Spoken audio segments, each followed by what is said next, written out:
माता की, भारत माता की।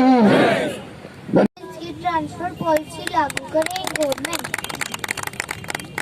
क्या गवर्नमेंट से क्या मांग करते हैं आप? मैं गवर्नमेंट से यही मांग करता हूँ कि वो जल्द से जल्द ट्रांसफर पॉलिसी लागू करे इन एम्प्लॉयज की और मेरे पेरेंट्स की, ताकि मैं स्कूल जा सकूँ। आप स्कूल नहीं जाते क्या? हमें 7 महीने हो गए स्कूल गए। बहुत शुक्रिया आपका। तो हमें 192 डेज हो गया यहाँ पर पीसफुल प्रोटेस्ट करते हुए। तो सर आपने पूछा कि धरना कितने दिन और चलेगा। तो सर हम आपको एक बात आज आपके चैनल के माध्यम से ये क्लियर पूछना चाहते हैं सरकार से कि आप अपना स्टैंड हमें बताएं कि आखिर आप क्या चाहते हो।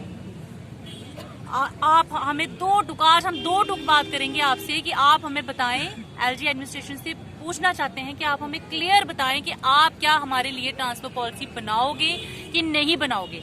अगर आपको बनानी है फिर भी बताएं, नहीं बनानी है तो फिर भी बताएं। तो आप ये ना सोचें कि ये जो इतने लोग यहाँ धरने पे बैठे हुए हैं इनकी आवाज जम्मू से निकलकर जम्मू में ही दब जाएगी। हमारी जो आवाज है वो दिल्ली भी पहुंच चुकी है और हिमाचल भी पहुंच चुकी है। आपने वहां के हालात देख लिए और आने वाले दिनों में ऐसा ना हो कि जम्मू कश्मीर में भी वैसा ही हो आपके साथ जैसे दिल्ली और हिमाचल में हुआ। आप जो मर्जी कर लो, जो जनता होती है, जनता की आवाज बहुत बहुत ताकत होती है जनता की आवाज में, और पब्लिक जो होती है वो सब कुछ जानती है। आप लोगों को बेवकूफ नहीं बना सकते हो। हमें 192 डेज हो गया यहाँ बैठे हुए, आश्वासन पे आश्वासन, कमेटीज पे कमेटीज आपने बनाई, बायोमेट्रिक जैसे ऑर्डर निकाले। बायोमेट्रिक होती है सुबह और अराइवल में और डिपार्चर में। हमारे एम्प्लॉयज को बायोमेट्रिक से कोई परहेज नहीं। हम कहते हैं हम डिपार्चर और अराइवल में नहीं करेंगे बायोमेट्रिक, हम एक घंटे के बाद देने के लिए तैयार हैं। हर एक घंटे के बाद हम सारे एम्प्लॉयज बायोमेट्रिक देने के लिए तैयार हैं। लेकिन आप इस चीज की गारंटी ले लो कि आपने एक बार बायोमेट्रिक दी तो दूसरी बार अगर आपने नहीं दे पाए तो हम इसके लिए जिम्मेदार हैं। इस चीज की आप गारंटी लो तो हम जाने के लिए तैयार हैं।